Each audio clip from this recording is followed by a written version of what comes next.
मैं अब जरा उनको बताना चाहता हूं हमारे से हुआ क्या। जब 25 मई को हमारे ऊपर पुलिस ने तशद्दुद किया तो पुलिस के अंदर से मुझे बताया गया, पुलिस के अंदर से मुझे बताया गया कि जनाब ये पीछे से हमें हुक्म था, यानी कि न्यूट्रल्स का प्रेशर था कि इनको फेंटा लगाओ। जरा सुनते जाए, मैं इस मुल्क के अंदर मेरा जीना मरना है, मैं कोई बाहर नहीं भागूंगा, मेरी कोई बाहर जगह नहीं है, मेरा जीना मरना यहां है। और शायद बाकियों से ज्यादा मुझे इस मुल्क की फिक्र है। तो मुझे ये कहा गया कि ना जनाब हमारे पीछे से प्रेशर है। फिर ये जो चीफ इलेक्शन कमीशन हर फैसला हमारे खिलाफ दे रहा है, पूरा ये जो मुझे डिस्क्वालीफाई करने की कोशिश है, अंदर से पैगाम आता है कि जी मैं तो वो तो कुछ नहीं कर रहा, पीछे से प्रेशर है बूट का।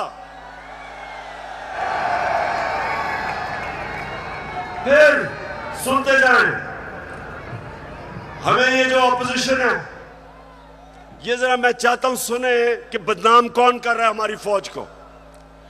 ये अभी ये जो पुलिस वाला जो हुआ शहबाज गिल से, हमने पुलिस से पूछा तुमने तशद्दुद, हमें तो पता ही नहीं जी, पीछे से हुआ है कुछ, वो भी आपकी तरफ कह रहे हैं।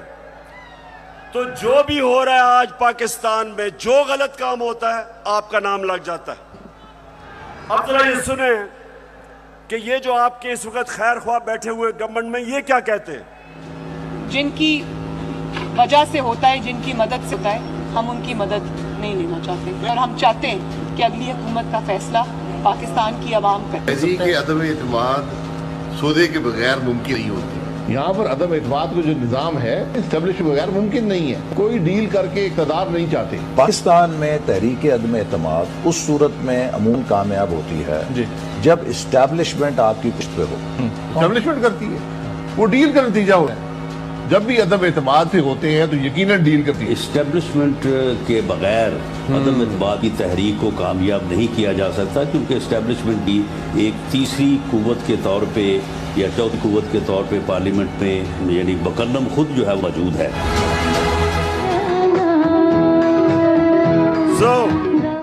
सो मैं ये सवाल पूछता हूं, कौन किसको बदनाम कर रहा है। और उसके बाद जरा सुनते रहे, हमें पैगाम आता है, मेरे घर से कोई मिलने आता है, उसको टेलीफोन आ जाता है एजेंसी से जी कि जी आप क्या करने गए थे। मेरे घर में लोग मिलने आ रहे हैं, पुलिस खड़ी है नीचे, उनके जूते उतार रही है। ये पुलिस नहीं कर रही, पुलिस हमें खुद बताती है कि पीछे से न्यूट्रल्स का हुक्म है हमें। तो मैं आज पूछता हूं कि क्या आप न्यूट्रल हैं या नहीं हैं, बताएं हमें।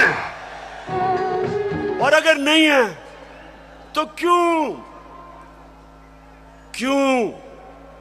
इस मुल्क को इतना नुकसान पहुंचा रहे हैं।